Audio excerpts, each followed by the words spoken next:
ఉద్యోగస్తుల విషయానికి వస్తే ఒక ముఖ్యమంత్రి ఒక మాట అన్నాడు మొన్న, చూసిరు కదా, మీరు కూడా చూస్తుండొచ్చు చాలాసార్లు. అంటే ఇక్కడ ఉద్యోగస్తులకు ఉన్న ఈ రాష్ట్రంలో 2% ఉద్యోగస్తులు ఉంటారు, 98% పబ్లిక్ ఉంటారు. అంటే ఈ జనాలది ఏ పథకం ఆపి ఉద్యోగస్తులకు బెనిఫిట్స్ ఇవ్వాలి నేను అంటే పిఆర్సీ విషయమే కావచ్చు, డిఎల్ కావచ్చు, రిటైర్డ్ అయిన ఉద్యోగులకు వాళ్ళ డబ్బులు వాళ్ళకి ఇవ్వడానికి, పెన్షన్ల విషయంలో ఇట్లా మాట్లాడితే నా దగ్గర గిన్ని ఓ లిమిట్ చెప్పిండు, నాకు 18,000 కోట్లు మాత్రమే నా దగ్గర ఉన్నాయి, నన్ను కోసుకొని తింటారా, ఏం చేస్తారు, నన్ను ఏం చేస్తారు, ఏ పథకం ఆపాలి, ఆపి మీకు ఇవ్వాలి నేను బెనిఫిట్స్ అన్నాడు. దీన్ని ఎట్లా చూస్తారు?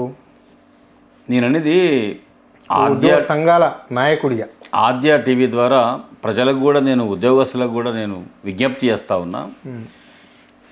1.8 ఓట్ పర్సెంటేజ్ తేడాతోనే బీఆర్ఎస్ అధికారాన్ని కోల్పోయింది, కాంగ్రెస్ అధికారం చేపట్టింది. రైట్. మేమున్న శాతం 2%. 2%లో 100% ఉద్యోగులు, ఉపాధ్యాయులు, పెన్షనర్స్ కాంగ్రెస్కే ఓటేశారు. కాంగ్రెస్కే ఓటేశారు ఈసారి. ఎందుకు ఓటేసిండ్రు అని అంటే, ఆఫ్టర్ కరోనా తర్వాత 1వ తారీఖు వేతనాలు ఇవ్వడం లోపల బీఆర్ఎస్ ఆలస్యం చేయడం కావచ్చు, కొన్ని పెండింగ్ బిల్స్, మెడికల్ బిల్స్ ఆలస్యంగా రిలీజ్గా చేయడం కావచ్చు, ప్రజలకు, రైతులకు ఊళ్ళల్లో ఇవ్వాల్సిన పథకాలన్నీ కూడా, స్కీములన్నీ కూడా సకాలంలో పరిపుష్టిగా కడుపు నిండా వాళ్ళకి ఇచ్చారు. నేను అప్పుడు ఆర్థిక మంత్రి అయినటువంటి హరీష్ రావు గారిని, అన్న ఎట్లాగ జీతం ఇస్తున్నాం అన్న, 10వ తారీఖు 12వ తారీఖు దాకా పోతుంది కదా అంటే, మీరు ఉద్యోగస్తులు, ఉపాధ్యాయులు కొంచెం తట్టుకునే శక్తి మీకు ఉంటుంది, రైతులు పల్లెల్లో జనము చాలా ఆర్థికమైనటువంటి ఇబ్బందుల్లో ఉంటారు, దిగ్బంధంలో ఉంటారు, కొంచెం ఆదుకోవాల్సిన అవసరం ఉంటుంది, ఈ కరోనా దెబ్బతో ఆర్థిక పరిస్థితి కింద మీద అయింది, కొన్నాళ్ళే ఉంటుంది ఈ సమస్య అని చెప్పడం జరిగింది. మరి అది మనసులో పెట్టుకున్నారా, ఏది మనసులో పెట్టుకున్నారో తెలియదు. ఉద్యోగులు, ఉపాధ్యాయులు, పెన్షనర్స్ అంతా కూడా ఏం ఆశించి ఓటేసారో కూడా తెలియదు. నేను చెప్తా ఉన్నా, ఇప్పుడు ఈ ఆద్య టీవీ చూస్తున్నటువంటి వాళ్ళు అర్థం చేసుకోవాలి. 9.5 సంవత్సరాల్లో బీఆర్ఎస్ ప్రభుత్వము మనకు మొదటి 2014-13 పిఆర్సీ ఇచ్చినప్పుడు 43% ఇచ్చిండా లేదా? 43%. కొత్త సంసారము, కొత్త రాష్ట్రము, ఏముందో తెలియదు, 72,000 కోట్ల అప్పులు సమైక్య రాష్ట్రం ఇచ్చిపోయింది, ఎక్కడి నుంచి ఎంత ఆదాయం వస్తుందో తెలియదు, ఏ డిపార్ట్మెంట్ పరిస్థితి ఎంతో తెలియదు. మరి ఆగమయ్యి చిన్న భిన్నమైనటువంటి సమైక్య రాష్ట్రంలో తెలంగాణ తేరుకోకముందే ఉద్యమకారులుగా ఉపాధ్యాయులు, ఉద్యోగులు, పెన్షనర్స్ నాతో పాటు పోరాడినరు. వాళ్ళ కడుపు నిండా మనం తిండి పెట్టాల్సిన అవసరం ఉంది. వాళ్ళ పిఆర్సీ దగ్గర నేను ఈ రకంగా చేయకూడదనేటువంటి గొప్ప దూరదృష్టితోని కేసీఆర్ గారు 43% ఫిట్మెంట్ ఇచ్చిన మాట వాస్తవం కాదా? అది విత్ ఎఫెక్ట్ 1/7/2013 నుంచి మనకు రాలేదా? ఒక్క నెల కూడా గ్యాప్ లేకుండా ఇచ్చిన మాట నిజమే కదా. మరి మొన్న 2018లో అంటే పిఆర్సీ 2020 నుంచి ఎఫెక్ట్ అయినప్పటికీ కూడా 30% ఫిట్మెంట్ ఇచ్చాడు కదా. అంటే 43 + 30 73% ఫిట్మెంట్ వచ్చింది వాస్తవం కాదా? ఏంది భుజంగరావు సార్ 73% ఇచ్చిండని అంటుండేందని మీరు అనుకోవచ్చు, చూస్తున్న మా వాళ్ళు అనుకోవచ్చు. నేనేమంటున్నా, నేను అబద్ధం చెప్తాను, నన్ను అడగండి, నన్ను నిలదీయండి, ప్రశ్నించండి. 73% ఇచ్చింది నిజమే కదా. ఇదే ఉద్యోగుల ఉపాధ్యాయుల సమావేశం పెట్టి, మా ఉపాధ్యాయుల సమావేశం పెట్టి రేవంత్ రెడ్డి గారు వక్రీకరణ, పచ్చి అబద్ధము మంత్రి స్థాయిలో, ముఖ్యమంత్రి స్థాయిలో తాను మాట్లాడుతూ 10 సంవత్సరాల్లో బీఆర్ఎస్ ప్రభుత్వము ఉపాధ్యాయులకు బదిలీలు చేయలేదు, పదోన్నతులు చేయలేదని మాట్లాడిండు. అది 2-3 సార్లు మాట్లాడిండు. మరి మా ఉపాధ్యాయ సంఘాల నాయకులకు నేను దండం పెట్టి అడుగుతా ఉన్నా, కేసీఆర్ గారు గతంలో ప్రగతి భవన్లో మీటింగ్ పెట్టినప్పుడు కానీ, సెక్రటేరియట్లో మీటింగ్ పెట్టినప్పుడు కానీ ఏదైనా మాట పొరపాటు వస్తే, మనకు అన్యాయం కలిగేటువంటి విషయాలు, హక్కులకు భంగం కలిగే పరిస్థితి వస్తే లేచి మీరందరూ కూడా, నేనంటే పడని చాలామంది మిత్రులు ఆ రోజు కూడా ఉద్యోగ సంఘాల, ఉపాధ్యాయ సంఘాల నాయకులు చాలామంది ఉన్నారు. భుజంగరావు గారు ముఖ్యమంత్రి ముందు ఇట్టేలా మాట్లాడదనేటువంటి పరిస్థితి తెచ్చినా కూడా, నేను మాట పడ్డప్పటికి కూడా, మనసుకు బాధ కలిగినప్పుడు కూడా ముఖ్యమంత్రి గారి దృష్టికి తీసుకొచ్చే ప్రయత్నం చాలాసార్లు చేసింది మీరంతా చూడలేదా? మరి ఈరోజు రేవంత్ రెడ్డి గారు వచ్చి పచ్చి అబద్ధాలు మాట్లాడుతుంటే, 2015లో బీఆర్ఎస్ ప్రభుత్వము మాకు బదిలీలు చేసింది, మాకు పదోన్నతులు ఇచ్చింది, హై స్కూల్ హెచ్ఎం క్యాడర్ వరకు పదోన్నతులు ఇచ్చింది, ఇంతమంది మేము బదిలీలు అయినాము, పదోన్నతులు పొందినాము అనే మాట చెప్పాల్సి ఉండే. 2018లో బదిలీలు అందరికీ చేశారు కదా. కొంత మోడల్ స్కూల్స్ వాళ్ళకు కాలేదు, కొంచెం టెక్నికల్ ఇష్యూస్ ఉన్న కాడ కాలేదు. కోర్టు ఇన్వాల్వ్మెంట్ ఇష్యూస్ ఉన్న కాడ కాలేదు. మిగతా వాళ్ళందరికీ అయినాయి కదా. పదోన్నతులు కేసీఆర్ గారు ఆ రోజు రాష్ట్ర ముఖ్యమంత్రికి ఇవ్వనన్నాడా? ఆనాడు విద్యాశాఖ మంత్రి కడియం శ్రీహరి గారే కదా బంగ్లాలో కూర్చోబెట్టి ఏమన్నాడు ఆయన, మీరు తెలుసుకోండి, ఐక్య యూనిఫైడ్ సర్వీసెస్ విషయం తెలుసుకోండి, నేను పదోన్నతులు ఇస్తా అన్నాడు. మనం ఏమన్నా ఉపాధ్యాయ సంఘాల నాయకులుగా ఇస్తే మొత్తం ఇవ్వాలి, top to bottom, bottom to top. ఆ విషయం తేల్చండి ముందు అంటే ముఖ్యమంత్రి గారిని ప్రగతి భవన్లో అడిగినాం కదా, ఉపాధ్యాయ సంఘ నాయకులారా, ఉపాధ్యాయులారా అడిగినాం కదా ప్రగతి భవన్లో. కేసీఆర్ గారిని ఏమని అడిగాం, ఒక బ్రహ్మాండమైనటువంటి లాయర్ని తీసుకొచ్చి హైకోర్టులో విషయం తేల్చండి సార్, మా సర్వీస్ రూల్ సమస్య హైకోర్టులో ఫైల్ ఉంది అంటే గిరి అని అడ్వకేట్ని తీసుకొచ్చి మనకు రాష్ట్ర సొంత ఖర్చులతో మనకు అడ్వకేట్ని పెట్టారు కదా. ఆ చర్చలు, ఆ తీర్పులు హైకోర్టులో మొత్తం అంతా కూడా దినమంతా కోర్టాలో నేనున్నా, చాలా నాతో పాటు చాలామంది ఉన్నారు. అనుకూలమైన తీర్పు రానందువల్ల ఢిల్లీలో మళ్ళీ దాన్ని రీఫైలింగ్ చేశారు, ఎస్ఎల్పి ఫైలింగ్ అయింది. అంటే సాధ్యపడనందువల్ల, మనం వద్దన్నందువల్లనే హై స్కూల్ హెచ్ఎం క్యాడర్ వరకు పదోన్నతులు ఇవ్వగలిగి ఉండి కూడా తీసుకోలేకపోయినాము. పై పదోన్నతులతో లింక్ పెట్టి ఆపింది మనమే. ఎవరు ఎందుకు ఇంత బ్లేమ్ చేయవలసి వచ్చింది అప్పట్లో బీఆర్ఎస్ ప్రభుత్వం? అప్పట్లో కాదండి, అప్పట్లో కాదు అరుణ్ గారు. రేవంత్ రెడ్డి గారు ముఖ్యమంత్రి అయిన తర్వాత మొదటి మీటింగ్ ఉపాధ్యాయ సంఘాలతో పెట్టి, మీ కొరకు నేను కష్టపడ్డా, నా కొరకు మీరు కష్టపడి, మీదే నాది, నాదే మీది, మీరు బాగుంటే నేను బాగుంటా, నేను బాగుంటే మీరు బాగుంటారని ఊదరగొట్టే ఉపన్యాసంలో ఈ అబద్ధాలు చెప్పిన పరిస్థితి కదా. మరి ఇప్పుడు కాంగ్రెస్ పార్టీ అనేక హామీలు కూడా ఇచ్చింది, అంటే ఉద్యోగస్తులకు ఎన్నికల మేనిఫెస్టోలో పెట్టింది. మళ్ళీ మొన్నటికి మొన్న చెన్నారెడ్డి కమిషన్ అని, కోదండరాం కమిషన్ అని మళ్ళీ డిప్యూటీ సీఎం దగ్గరికి వెళ్ళింది అది ఆ ఫైల్. మరి ఇప్పటి వరకు మీలాంటి ఉద్యోగస్తులను, అంటే ఉద్యోగ సంఘాల నాయకులను, ఎన్జిఓస్ నాయకులను, రిటైర్డ్ అయిన పెన్షన్దారులను, మీలాంటి పాత నాయకులను ఎంతమందిని పిలిచి ఎన్ని రివ్యూ మీటింగ్లు పెట్టిన తర్వాత ముఖ్యమంత్రి అలాంటి వ్యాఖ్యలు చేయవలసి వచ్చింది ఇక్కడ ఈ రాష్ట్రంలో? ఇప్పుడు ఎందుకో కానీ ఈ ముఖ్యమంత్రి ఊరికని అసహనానికి గురి కావడం, ఓపికను కోల్పోవడం, దానికి కారణం కూడా పాపం ఆయన అనుకోలే. ముఖ్యమంత్రి నేను అయితా అని ఆయన అనుకోలే ఒకనాడు కూడా. కొంత మంత్రి పదవి కొన్ని ఏళ్ళు చేసినాక, కొంత అనుభవం గడించినాక, కొన్ని మంచి చెడు దెబ్బలు తగిలినాక, కష్ట సుఖాలు అనుభవించినాక, ఇట్లా ఉంటుంది పరిపాలన అని తెలిసినాక ముఖ్యమంత్రి అయి ఉంటే కొంత ఓపిక, సహనము సహజంగా వచ్చేది. కానీ ప్రజల గ్రహపాటో, ప్రజలకు పట్టినటువంటి తలరాతో తెలియదు కానీ పాపం వాళ్ళు కూడా అంటున్నారు, ఓ సార్ గీ రేవంత్ రెడ్డి గారు ముఖ్యమంత్రి అవుతాడని అనుకోలేదు సార్, మా ఎమ్మెల్యే మారిపోతాడు అనుకున్నాం కానీ ఆయనకి మేము ఓటు వేయలేదు కదా సార్ అంటే ప్రజలు కూడా ఏమనుకున్నారంటే, మేము వేసిన ఓటు ఎమ్మెల్యేకి వేస్తే ఎమ్మెల్యేలు అందరూ కలిసి ముఖ్యమంత్రిని ఎన్నుకుంటారు, అందులో ఎవరైనా కావచ్చు, అందులో రేవంత్ రెడ్డి గారు ముఖ్యమంత్రి అవుతాడు మేము అనుకోలేదని వాళ్ళు అంటున్నారు. నేను స్పష్టంగా చెప్పదలుచుకున్నది ఏంటంటే, ముఖ్యమంత్రి గారు కోసుక తింటారా, నన్ను వండుక తింటారా, ఏం చేస్తారా మీరు ఉద్యోగ సంఘాల నాయకులు, ఏం చేస్తారా మీరు అన్నాడు.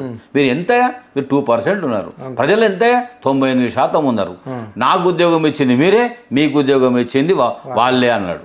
రైట్, మేము చదివిన అకాడమిక్ క్వాలిఫికేషన్, ప్రొఫెషనల్ క్వాలిఫికేషన్ ప్రభుత్వం పెట్టిన టెస్ట్లలో ఎన్నికయ్యి, ఇంటర్వ్యూలో వచ్చి ఎన్నికయ్యి ప్రజలకు ప్రభుత్వానికి పనికొస్తాడు పిల్లలకని అంటే నాకు ఒక ప్రభుత్వ ఉపాధ్యాయుడిగా ఉద్యోగం ఇచ్చారు. 58 ఏళ్ళకు నేను రిటైర్ అయినా అంటే అన్ని అర్హతలు ఉండి నాకు ఉద్యోగం ఇచ్చారు. మీకున్నటువంటి అర్హతలు 5 సంవత్సరాలకే పనికొస్తాడని మార్పు కోసం, పరిపాలన కోసం నీకు ఉద్యోగం ఇచ్చారు. నీకు ఉద్యోగం ఇచ్చినటువంటి ప్రజలు ఒకవైపున ఏమడుగుతూ ఉన్నారంటే, నువ్వు ఇచ్చిన హామీలు ఎటుపోయినాయి, రేవంత్ రెడ్డి గారు ఏది హామీ, ఏం చేసినావు, అమలు చేసినావు, మాట్లాడేందుకు, చెప్పవేందుకు, ఇయ్యవెందుకు అని వాళ్ళు నిలదీస్తా ఉంది. నీకు ఉద్యోగం ఇచ్చిన వాళ్ళు, మాకు ఉద్యోగం ఇచ్చిన ప్రభుత్వం మమ్మల్ని నిలదీసే పరిస్థితి తెచ్చుకోలే. మా క్రమశిక్షణగా మా డ్యూటీ మేము చేసినాం, మా పిల్లలకు విద్యాబుద్ధులు చెప్పినాం, మా విధులు నిర్వర్తించినాం. మీ ఉద్యోగంలో మా ఉద్యోగంలో తేడా ఏంటంటే, 5 ఏళ్ళకే ఊడిపోయే ఉద్యోగం నీది, 58 ఏళ్ళ వయసు వచ్చే వరకు ఉండే ఉద్యోగం మాది. నేను ఇంకొక మాట కూడా అంటా ఉన్నా, 2% మిమ్మల్ని ప్రజల ముందే పెడతా, 10 లక్షల మందితో మీటింగ్ పెడతా, మీకు ఖజానాకు మీకే ఖాళీ అవుతుంది, 30% 40% మీకే ఖర్చు పెడుతున్నా, ప్రజలే తేలుస్తారు మీ విషయము అని అన్నాడు. నేను కూడా మీ ఆద్య టీవీ తరఫున చెప్తున్నా, మీరు గ్రామ సభలు పెట్టండి, ఊరుల్లో పెట్టండి, ఉద్యోగులను పిలవండి, ఉపాధ్యాయులను పిలవండి, పెన్షనర్లను పిలవండి, ప్రజలు కూడా వస్తారు. మాకేమి ఇచ్చిర్రో వాళ్ళకి తెలుస్తుంది, వాళ్ళకేమి ఇచ్చిర్రో మాకు తెలుస్తుంది. అప్పుడు మేము వాళ్ళు కలిసి ప్రభుత్వాన్ని ఏం చేయాలనో ఆలోచించుకుంటాం, డిసైడ్ చేసుకుంటాం. అంటే మేము ఏం అడుగుతున్నాం ఇవాళ, ప్రభుత్వము పోయిన మార్చి నుంచి ఇప్పటి వరకు 9,673 మంది రిటైర్ అయ్యారు. ఉద్యోగులు, ఉపాధ్యాయులు, గెస్టెడ్ ఆఫీసర్స్. ఒక్కొక్కరికి రావాల్సిన పెన్షన్ బెనిఫిట్ మినిమం 50 లక్షల నుంచి ₹1 కోటి వరకు వాళ్ళ పెన్షన్ బెనిఫిట్స్ వస్తాయి. నేను దండం పెట్టి అడుగుతా ఉన్నా ఈ ప్రభుత్వాన్ని, అరే నాకు ₹1 కోటి వస్తే నా 70 లక్షలు రిటైర్మెంట్ బెనిఫిట్స్ వస్తాయి, నా ఆడపిల్ల ఎదిగింది, నా పిల్లకు సంబంధాలు వస్తున్నాయి, నా పిల్ల పెళ్లి చేసుకోవాలనుకుంటా, నా పిల్లగాని చదువుల కొరకు ఆన్నో ఎన్నో 10-20 లక్షలు అప్పు తెచ్చుకున్నా, వాళ్ళందరూ నా వెంట పడుతూ నేనేం చెప్పినా అంటే నాకు ఆగండి 6 నెలలు ఆగండి, రిటైర్ అవుతా, నాకు డబ్బులు వస్తాయి, నీ అప్పులు కడతా అని చెప్పిన. నేను రిటైర్ అయితే నాకు పెన్షను రాబట్టే ఏముంది 2 లక్షలు వచ్చే 1,50,000 వచ్చే జీతము 80,000కు నా పెన్షన్ పడిపోయింది. వచ్చే ఇన్కమ్లో 80,000 తగ్గిపోయింది. ఖర్చులు అవసరాలు అట్లనే ఉన్నాయి. ఫైలు నీ దగ్గర ఉండి పెన్షన్ రిటైర్ అయిపోయి 6 నెలలు 7 నెలలు 10 నెలలు అయిపోయాయి, నా డబ్బులు రాలేదంటే ప్రజలు నమ్ముతలేరు. ఏమయ్యా పిల్ల పెళ్ళి చేస్తా అంటే కదా అని చెప్పి సంబంధాలు వచ్చినాయి వెనుకకు పోయా, అప్పులు కూడా అసలే నమ్మకపోయా. ఇప్పుడు రేవంత్ రెడ్డి గారు అంటున్నారు నేను అప్పుకు పోతే మనల్ని ఎవ్వరు నమ్మట్లేదు, బ్యాంకుకు పోతే దొంగలను చూసినట్టు చూస్తున్నారు అని అన్నాడు. ఢిల్లీకి పోతే చెప్పులు ఎత్తుకపోతూ, ఢిల్లీకి పోతే చెప్పులు ఎత్తుకుపోతాడేమో అన్నట్టు చూస్తున్నారు అన్నారు. మీరు ఒక ముఖ్యమంత్రి స్థాయిలో ఉండి మీరే అంత అసహనానికి గురై అంత ఓపిక లేకుండా అంత ఆవేదనతో మాట్లాడిన సమరంగా ఏం మాట్లాడలే, బాధతోనే మాట్లాడండి ఆయన. ఆ బాధతో మాట్లాడుతున్న దాంట్లో నుంచి మీరు ఇట్లా అన్నారు కదా అయ్యా, ఒకరు ముఖ్యమంత్రి గారు మిమ్మల్ని దొంగలు అనుకొని బ్యాంక్ కూడా అనుకుంటే ఢిల్లీలో అనుకుంటే మరి రిటైర్ అయినటువంటి ఒక టీచర్కు అప్పులు ఎవరు ఇస్తారండి? ఆ టీచర్ ఎట్లా బతకాలి? రోగం వస్తే హాస్పిటల్కి పోతే హెల్త్ కార్డు పనికి రాకపోయా, మెడికల్ రియంబర్స్మెంట్ రాకపోయా, దాచుకున్న జీపీఎఫ్ డబ్బులు రాకపోయా, రిటైర్ అయిన పైసలు నీ దగ్గరనే ఉండే. ఈ వ్యాఖ్యలను అక్కడ ఉన్న కొంతమంది కీలక మంత్రి కూడా దీన్ని సమర్థించిండు. ఉద్యోగుల పట్ల ముఖ్యమంత్రి కరెక్ట్గానే మాట్లాడిండు, కరెక్టే చెప్పిండు ఆయన వ్యాఖ్యలు. ఓకే, ముఖ్యమంత్రి చేసిన మాటలు కరెక్టే అని చెప్పేసి ఆ మంత్రి కూడా అనడం జరిగింది. సో ఒక ముఖ్యమంత్రిగా ఇలాంటి మాటలు మాట్లాడినప్పుడు ఒక మంత్రి అట్లా సపోర్ట్ చేస్తే దీన్ని ఏమని చూడాలి, ఎట్లా చూడాలి? రాష్ట్ర ప్రజలు కావచ్చు, ఉద్యోగస్తులు కావచ్చు, రేపు ముందు తరం వాళ్ళు కూడా ఏ విధంగా దీన్ని ఊహించుకోవచ్చు? ఏముందంటే సింపుల్, అలీబాబా 40 దొంగల మూట. అలీబాబా 40 దొంగల మూట. కింగ్ ఎట్లుంటాడో కింగ్ కింద సోల్జర్స్కి అట్లే ఉంటారు. ఆ సైన్యమే అట్లున్నది కదా. అంటే నేను మంచి విద్యావేతనం అని చెప్పుకుంటాడు కదా అక్కడ ఉన్న అప్పుడు ఆ వ్యాఖ్యలు చేసిన మంత్రి కూడా. ఆయన ఆ మంత్రి మాట్లాడిండు ఈ కార్ల ఖర్చు కంటే హెలికాప్టర్ ఖర్చు తక్కువ ఉంటుంది, అందుకే మేము హెలికాప్టర్లు తిరుగుతున్నామని చెప్పాడు. ఇక ఆయన స్కిల్ సెంటర్ పెట్టి ఈ హెలికాప్టర్ ఎట్లా తక్కువకి వస్తుందో కార్ ఎట్లా ఎక్కువ అవుతుందో చెప్తే మేమందరం కూడా కార్లు అమ్ముకొని హెలికాప్టర్లు కొనుక్కొని వాళ్ళు తిరిగినట్టు మేము కూడా తిరిగే పరిస్థితి ఉంటుందేమో మరి. ఎందుకంటే స్కిల్ సెంటర్ నైపుణ్యం అని పొద్దున్న లేస్తే ముఖ్యమంత్రి గారు ఈ టీం అంతా కూడా అంటుంటుంది. పుట్టుకతోని కొన్ని నైపుణ్యాలు కొందరికి వస్తాయి, కొందరు జీవితం అంతా కష్టపడ్డా నైపుణ్యం వంటపడ్డది పాపం. అంటే ఈ విషయంలో ఇప్పుడు ఉద్యోగ సంఘాలకు సంబంధించి ఎవరు అల్లరి పెడతలేరు, కావాలని కొంతమంది బీఆర్ఎస్ పార్టీలో ఉన్న మాజీ ఉద్యోగ సంఘాల నేతలు మాత్రమే ఉద్యోగస్తులను 2గా విభజించి పాలించాలని రెచ్చగొట్టే ప్రయత్నం చేస్తున్నారు. అందులో ప్రధానంగా దేవి ప్రసాద్ కావచ్చు, మీరు భుజంగరావు కావచ్చు, ఎమ్మెల్సీ మాజీ సుధాకర్ రెడ్డి కావచ్చు, మళ్ళా మాజీ మంత్రి అయిన శ్రీనివాస్ గౌడ్ కావచ్చు, ఇలాంటి వాళ్ళు కొంతమందే ఇట్లా చేస్తున్నారని చెప్పేసి కాంగ్రెస్ పార్టీకి సంబంధించిన మంత్రులు అంటున్నారు, నాయకులు కూడా అంటున్నారు. దీన్ని ఎట్లా చూస్తారు మీరు? ఇప్పుడు ఉన్నది ఉన్నట్టు మాట్లాడితే మాకు పెన్షన్ డబ్బులు ఇవ్వలేదు మొర్రో, మా పెన్షన్ డబ్బులు ఇవ్వండి, ఆ 10,000 కోట్లు మీరే చెప్పారు కదా రిలీజ్ చేయండి అని అడుగుతున్నాము. 5 డిఏలు మీ దగ్గరే పెట్టుకుంటే ముఖ్యమంత్రి గారు న్యాయం కాదు, డిఏలు రిలీజ్ చేసి మా డిఏలు మాకు ఇవ్వండి అని అడుగుతున్నాం. పిఆర్సీ 73% ఇచ్చిన ఆయన కనబడుతున్నాడు, మరి ఆయన ఆనవాళ్ళే లేకుండా తుడిపేస్తా అన్నావు కదా. బట్ 73% మరిపించాలంటే మాకు 50% ఇప్పుడు ఫిట్మెంట్ పిఆర్సీ ఇచ్చి అన్న పైసలతో సహా మాకు ఇచ్చి మా పాకెట్లో మా జేబుల్లో డబ్బులు పెడితే మా కడుపు నింపితే నిజమే ఈయన ఆదుకుంటున్నాడు. కేసీఆర్ గురించి ఎందుకు మాట్లాడతామండి? 73% ఇచ్చిండు మేము ఎందుకు చెప్తామా మాట? రేవంత్ రెడ్డి గారు 50% ఫిట్మెంట్ ఇచ్చిండు, రేవంత్ రెడ్డి గారు 5 డిఏలు ఒకటేసారి రిలీజ్ చేసిండు, రేవంత్ రెడ్డి గారు అందరు రిటైర్మెంట్ డబ్బులు ఇచ్చేసిండు, ఈయన కూడా మంచి పరిపాలకుడే అని చెప్తాం కదా. మరి గట్ల కేసీఆర్ ఆనవాళ్ళు మర్చిపోతారు కానీ ఇవన్నీ ఇక్కడ ఆపుకొని 5 డిఏలు నీ దగ్గర పెట్టుకొని రిటైర్మెంట్ పైసలు నీ దగ్గర పెట్టుకొని పిఆర్సీ ఇవ్వకుండా కదిలితే కేసు మెదిలితే కేసు మాట్లాడితే అభాండాలు అసత్యాలు మాట్లాడతా అంటే ఎట్లా న్యాయం రేవంత్ రెడ్డి గారు? ఇవాళ మాకు రాజకీయ అవసరాలు లేవు, మేము రాజకీయ పార్టీల నాయకులం కాదు, రాజకీయ అవసరాలు మేము లేము. రేవంత్ రెడ్డి గారు షేర్ చేయలేదా? రౌండ్ టేబుల్ మీటింగ్స్లో మాతో కూర్చోలేదా? ఆర్టీసీ సమ్మె కాలంలో రేవంత్ రెడ్డి గారు నేను పక్కనే కూర్చున్న సందర్భం ఉంది కదా, నా ఉపన్యాసం బాగుందని ప్రశంస చేసిన నాయకుడే కదా, గట్టిగా మాట్లాడతారని చెప్పిన నాయకుడే కదా. మరి రేవంత్ రెడ్డి గారు ఆ రోజు మీరు మమ్మల్ని రెచ్చగొట్టినరా?